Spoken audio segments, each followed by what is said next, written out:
올해 개최 예정지였던 도쿄올림픽은 장기화된 코로나19로 점점 잊혀져 가고 있습니다. 하지만 일본은 목표였던 부흥올림픽을 만들기 위해 각종 준비 작업을 하며 수단과 방법을 가리지 않았는데요. 그러던 중 야후재팬에 한 기사가 올라왔습니다. 코로나19 세컨드 웨이브로 인해 IOC가 일본 정부와 올림픽 운영에 관여하는 광고사 덴츠에게 취소를 권유할 예정이란 내용이었습니다. 그리고 일본 정부가 이것을 묘안으로 생각했다는 내용도 함께 게재됐는데 해당 기사를 본 일본 국민들은 극혐을 했죠. 대체 무슨 묘안을 냈길래 정부에게 굽신거리며 순종적인 일본 국민들이 저런 반응을 보인 걸까요? 또 일본 정부가 올림픽을 위해 자국민들을 대상으로 위험한 실험까지 병행한다는데 결국 인간성을 저버린 걸까요?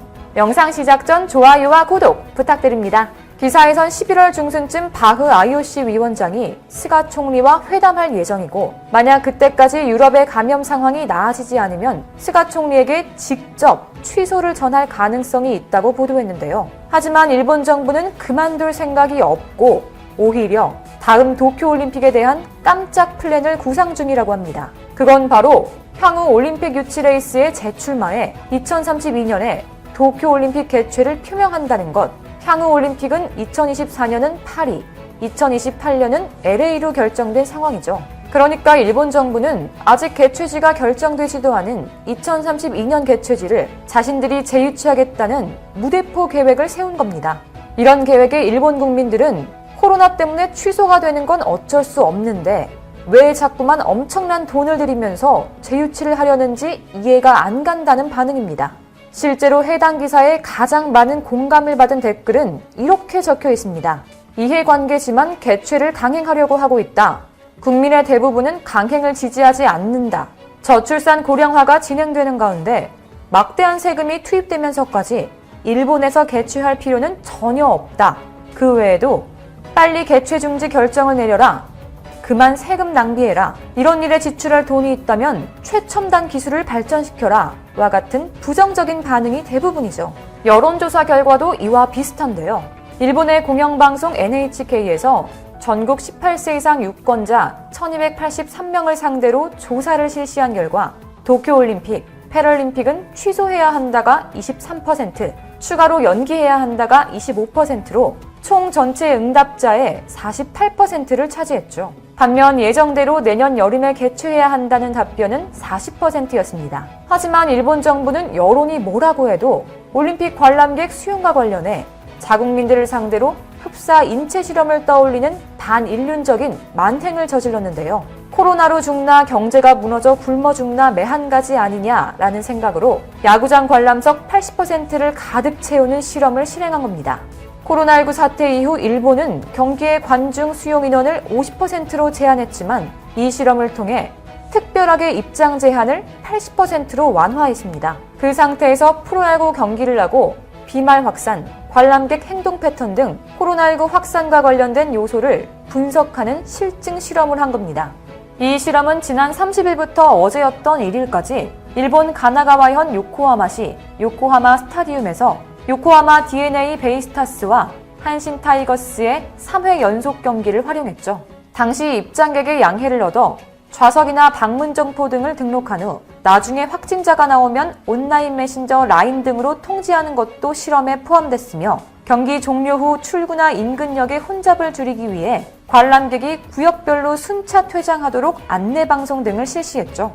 하지만 아무리 지붕이 없는 경기장이더라도 코로나19 감염 확산이 충분히 진정되지 않은 상황에서 이런 실험을 추진하는 것에 대해 아사히 신문은 집단 감염을 유발할 수 있다고 지적했고 니키 요시히토 쇼와대 객원 교수는 올림픽을 의식해 대규모 행사를 개최했다는 실적 만들기를 시도하는 것 같다는 의구심을 표명했습니다. 이 실험을 전해들은 우리 네티즌들도 올림픽에 목숨 걸고 이따위 실험에 국민들을 동원하냐, 마루타를 국민의 생명으로 하는 거냐며 비윤리적인 실험을 분노했습니다. 일본 정부도 눈치를 보긴 하는 건진 모르겠지만 오는 10일부터 원하는 사람들에게 도쿄올림픽과 패럴림픽의 입장권 환불을 진행하겠다고 밝혔습니다. 도쿄올림픽 조직위에 따르면 입장권은 올림픽 448만 장, 패럴림픽 97만 장이 판매됐는데요. 일각에서는 만약 내년에 올림픽을 개최하더라도 경기장 수용 가능 인원이 줄어들 수 있어 이를 대비해 관객 수 자체를 줄이기 위한 환불 조치가 이뤄지게 됐다는 해석도 나옵니다. 실상 현 상황에서 올림픽을 강행하기는 어려운 분위기입니다. 취소가 예감되는 환불 소식에 국내 네티즌들은 역시 취소도 해본 놈이 잘한다 같은 반응을 보였는데 실제로 일본은 과거 올림픽을 취소한 사례가 있죠. 때는 1940년으로 일본 도쿄 하계올림픽이 1937년에 발발한 중일전쟁의 영향으로 보이콧의 움직임이 보이자 취소한 겁니다. 그 당시 도쿄올림픽 대신 핀란드 헬싱키에서 열릴 예정이었던 올림픽 역시 지속 중이던 2차 세계대전 때문에 취소됐죠. 일본은 같은 해 삿포로 동계올림픽의 유치권마저 박탈당했는데요. 박탈된 유치권은 스위스를 거쳐 독일로 넘어갔지만 올림픽 개최 몇 달 전에 독일이 폴란드를 침공하면서 제2차 세계대전이 터지자 아예 취소됐습니다. 이렇게 일본은 과거서부터 자신들의 잘못으로 인해 올림픽과의 인연이 없었죠. 하지만 자신들의 과거를 무시해버리는 게 종특인 일본은 전 세계적인 보건위기가 지속되는 지금의 상황에서도 꼼수와 억지로 올림픽을 열려고 하고 있습니다. 그렇기 때문에 일본 국민들을 포함한 지구촌 사람들도 모두 일본이 올림픽에 대한 욕심을 버려야 한다고 얘기하고 있죠. 이렇게 일본의 2020 하계올림픽의 취소가 거의 공식화되어가는 분위기에 눈치 없고 뻔뻔한 일본 정부는 IOC에 재유치를 하겠다며 2032년 올림픽 유치권을 달라며 억지를 부리고 있는데요. 2032년 올림픽은 아직 개최 시기가 정해지지 않았지만 다가오는 2월 11일에 개최 신청지 목록이 발표될 예정입니다. 현재 입후보를 공식화한 곳으로는 인도, 독일, 이집트, 인도네시아가 있습니다. 그리고 중요한 건 현재 전 세계의 중심 국가로 성장한 한국의 서울이 북한의 평양과 공동 개최를 추진 중이라는 겁니다. 2018년 남북 정상회담 이후 뜻을 모은 남북한은 지난해 2월 IOC와도 함께 공동 개최를 논의했고 토마스 바흐 IOC 위원장은 아주 긍정적인 반응을 보였습니다. 남북한의 올림픽 공동 개최는 세계 평화에도 큰 의미를 갖는 만큼 올림픽 정신에 부합하기 때문이죠. 또 바흐 위원장은 제15회 서울평화상 시상식에서 평창 동계올림픽은 올림픽이 평화로운 미래로 향하는 길을 만들어줄 수 있다는 걸 보여줬다고 말했습니다. 그러면서 IOC는 스포츠를 통한 보편성과 연대 포용 지속 가능성 등 올림픽 어젠다 2020을 추진하고 있는데 2018년 평창 동계올림픽은 어젠다 2020의 모범적인 대회라고 평가했습니다. 실제로 역대 동계올림픽 사상 최다인 92개국의 2,920명의 선수가 참가한 평창올림픽은 쏟아지는 올림픽 신기록과 선수들의 열정이 전 세계 시청자들의 눈을 사로잡으면서 대회 운영과 흥행에 2마리 토끼를 모두 잡았다는 평가까지 받았죠. 또 선수촌과 경기장 시설에 관련해서도 IOC 선수위원장인 엔젤라 루제로는 굉장히 좋은 대회라며 선수들이 모두 만족해했다고 극찬했죠. 캐나다 매체 더스타의 스포츠 칼럼니스트 브루스 아서도 평창올림픽의 문제는 문제가 없다는 것이다 라고 호평하기도 했습니다. 당시 우리나라는 올림픽 흥행으로 연관 산업들의 매출도 증가했었는데요. 그 일례로 코레일 관계자는 평창 동계올림픽이 시작되면서 서울 강릉 간 KTX 이용객이 급증했고 특히 당일치기 관람객이 늘면서 지난 주말 탑승률이 80%를 기록했다고 말했습니다.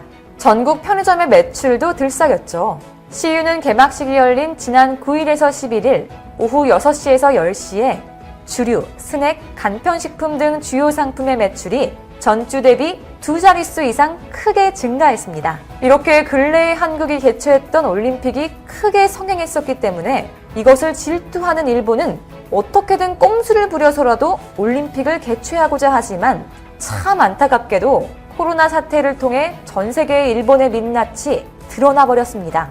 때문에 설사 올림픽을 강행해서 개최한다 하더라도 일본이 그토록 원했던 재건과 부흥의 올림픽이 과연 가당키나 할까요? 이와 관련된 여러분의 다양한 의견 댓글로 남겨주시면 감사하겠습니다. 혹시 주식하시나요? 문화 콘텐츠 관련 급등 종목이 알고 싶으시다면 오른쪽 버튼을 클릭해주세요. 전 세계를 사로잡고 있는 가운데 한국 관객들의 관람 문화까지 이목을 집중시키고 있습니다. 한국인들은 컨텐츠를 만드는 능력은 물론이거니와 문화예술을 관람하는 방법까지 남다르다는 것인데요. 최근 40주년 기념을 맞아 한국에 온 뮤지컬 캐츠를 이끄는 주연 배우들이 한국에 폭풍 감동을 받으며 미국인으로서 감히 말할 수 있는데 미국이었으면 절대 해내지 못했을 것이다. 대한민국 관객들은 최고라며 감격해 찬사를 보낸 일이 화제가 되고 있습니다. 코로나로 인해 문화예술 공연 시장이 침체된 가운데서도 캐츠 뮤지컬 팀은 이 시기에 무대에 설 수 있는 것만으로도 행운이라며 대한민국을 찾았는데요. 사실 이 공연은 무산될 위기에 처했었습니다. 공연을 하기로 계약했을 땐 사회적 거리두기 1단계였는데 리허설을 시작하면서 2단계로 올라가더니 급기야 2.5단계까지 도달해 공연팀 측은 긴장하지 않을 수 없었습니다. 하지만 한국은 언제나 늘 그랬듯 똘똘 뭉쳤고 공연은 성사되게 되었습니다. 캐치의 오랜 명성을 이어가고 있는 주역인 리틀이라는 배우는 미국인으로서 감히 말할 수 있는데 미국이었으면 절대 해내지 못했을 것입니다. 대한민국 사람들은 대단하다는 소감을 밝혔습니다. 하지만 공연 개막이 확정되어도 고민은 가시지 않았습니다. 사회적 거리의 일환으로 평소 관객의 절반밖에 받지 못하지만 사람들이 공연을 보러 올 것인가에 대한 고민이었습니다. 하지만 이 역시 기우였습니다. 메모리로 아름다운 매력을 뽐내는 그리자벨라 역의 안필은 과연 관객들이 있을까 걱정할 정도였는데 객석 50%를 채워준 관객들에게 감동을 받았다. 용감하게 저희를 믿고 안전한 환경에서 공연을 볼 수 있다고 생각해 공연장에 온 관객들 덕에 많은 힘을 얻는다고 덧붙였습니다. 공연에서는 객석을 지나는 몇몇 고양이들이 마스크를 쓰고 진행되었는데요. 공연을 진행한 배우들은 철저한 방역 조치로 QR코드를 통해 한 명 한 명 인원 파악을 하고 빠짐없이 마스크를 쓰면서까지 공연을 관람해준 관객들의 초롱초롱한 눈망울에 감동을 받았다는 소감을 발표했습니다. 실제로 전세계를 이끌고 있는 한국의 문화예술 못지않게 한국인들의 관람 태도 또한 화제가 되고 있습니다. 코로나로 인해 완벽에 가까울 정도로 철저하게 마스크를 쓰고 QR코드를 통해 동선 파악에 협조하는 방역 대책은 전세계 어느 곳에서도 찾아보기 힘듭니다. 철저한 방역 대책으로 주목받고 있는 한국의 관람 문화는 코로나 이전부터 유명했습니다. 특히나 공연하는 가수가 부르는 노래를 따라 부르는 떼창은 내한 공연을 하는 가수들마다 극찬을 하게 만들었는데요. 그 중에서도 몇 가지 사례를 보자면 세계적인 가수 에드 시런은 오직 기타 하나만 가지고 올라와 내한 공연을 펼쳤습니다. 에드 시런의 Shape of You가 흐르자 관객들은 떼창을 했습니다. 공연장에서 가득 채운 관객의 뜨거운 떼창에 벅찬 감동을 느낀 에드 시런은 전 세계에서 한국이 가장 제일 반응이 좋은 나라라는 극찬을 했습니다. 한국에서 잘생긴 외모와 섹시한 목소리로 인기를 끌고 있는 덴마크 가수 크리스토퍼 또한 떼창으로 유명한데요. 2019년 크리스토퍼 첫 단독 내한 공연 앙코르 곡으로 나왔던 배드는 레전드 떼창으로 남았습니다. 배드는 유튜브 채널에 올린 한글 번역 버전 영상이 공식 뮤직비디오보다 조회수가 많을 만큼 한국에서 사랑받은 곡인데요. 크리스토퍼는 떼창 일부를 자신의 인스타그램에 업로드하며 한국 팬들에게 고마움을 전했습니다. 떼창과 함께 팬들이 직접 이벤트를 기획해 가수에게 감동을 준 공연도 있었습니다. 미카의 첫 내한 공연 유아 골든 하이라이트 부분에서 금가루를 뿌리는 것을 시작으로 미카의 내한 공연에서는 팬들이 준비한 이벤트가 하나의 관전 포인트로 자리 잡았습니다.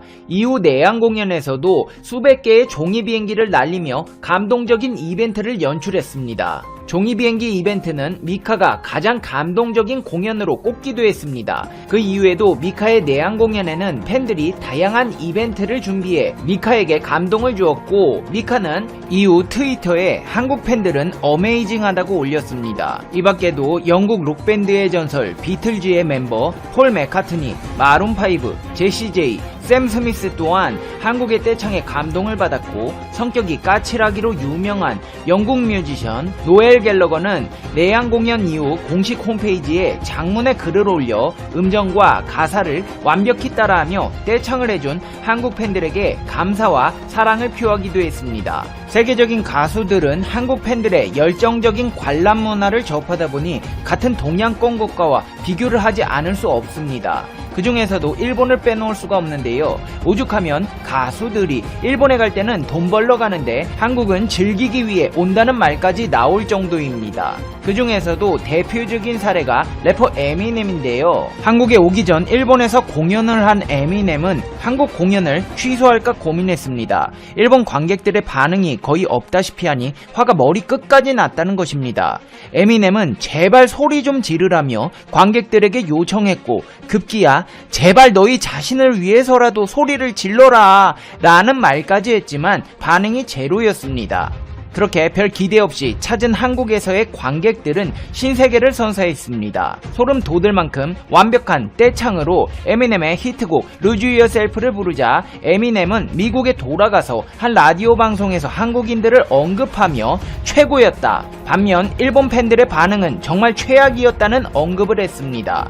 한국의 관람객들 수준이 이렇게 높다 보니 대한민국의 문화예술 산업은 발전할 수밖에 없습니다. 최근에 한국의 컨텐츠를 끌어가는 중심에는 넷플릭스가 있는데요. 외출이 자유롭지 못한 상황에서 공연 예술 산업이 큰 타격을 받은 가운데 직콕 문화의 최대 수혜주로 떠오른 넷플릭스는 한국 컨텐츠 마당이 되어가고 있습니다. 넷플릭스 측에서도 유독 한국에 공을 들이고 있는데요. 넷플릭스 입장에서는 최초 공개보다 제작비 투자를 통한 지적 재산권 확보가 더 중요합니다.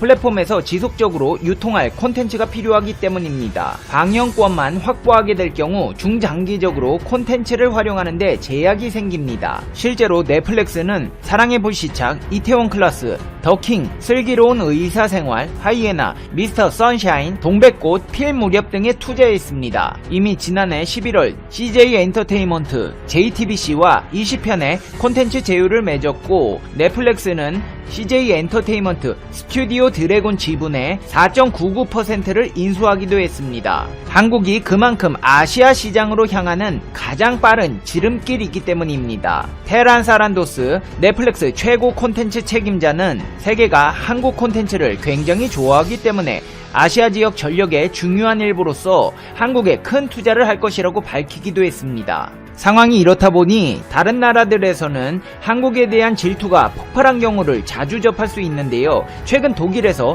K-팝의 어두운 면을 조명한 기사, 여기에 더해 중화권 톱스타 주걸륜이 넷플릭스가 한국 드라마만 편애한다며 불만을 터뜨린 사례를 들 수 있습니다. 주걸륜은 SNS에 대만 넷플릭스 SNS를 캡처한 이미지를 올리며 이거 한국 넷플릭스냐는 글을 올렸습니다. 거의 모든 상위권 차트가 한국 콘텐츠로 가득 차 있었기 때문입니다. 그러면서 대만 넷플릭스는 우리에게 더 많은 사랑을 보여주지 않고 한국 넷플릭스가 되려고 애쓴다며 비난했습니다. 주걸륜이 한류에 대한 불편한 신기를 드러낸 건 처음이 아닌데요. 싸이의 강남스타일 열풍이 불었을 때도 주걸륜은 중국 음악은 강남스타일보다 훨씬 훌륭하다. 한국 문화가 중국에서 날뛰고 있는 것을 더 이상 두고 봐서는 안 된다는 말로 논란을 일으키기도 했습니다. 이런 주걸륜의 불만을 접한 네티즌들은 한국 콘텐츠가 재밌는 걸 어쩌란 말이냐, 주걸륜 방송은 재미없어서 10초도 안 보고 껐다, 네가 한국 콘텐츠를 이길 능력을 키우면 되지 않냐는 등 곱지 않은 시선을 보냈습니다. 이제 페페TV의 결론입니다. Conclusion. 페페TV. 한국이 잘 나가니까 여기저기서 배 아파하는 국가들이 하나둘씩 생기고 있습니다. 절대 동요되지 마시고 우리는 할 거 하면 됩니다. 소비자는 정직합니다. 재미있어야 보지 재미없는 거 누가 보겠어요. 그나저나 하루빨리 코로나 끝나서 전처럼 떼창하는 대한민국 국민 여러분의 모습을 보고 싶네요. 이 또한 지나갈 것입니다. 그때까지 우리 모두 힘내요. 페페TV 시청자 여러분은 어떻게 생각하세요? 페페TV는 여러분의 생각이 궁금합니다. 댓글로 여러분의 생각을 남겨주세요. 그러면 여러분 오늘 하루도 행복한 하루 되세요.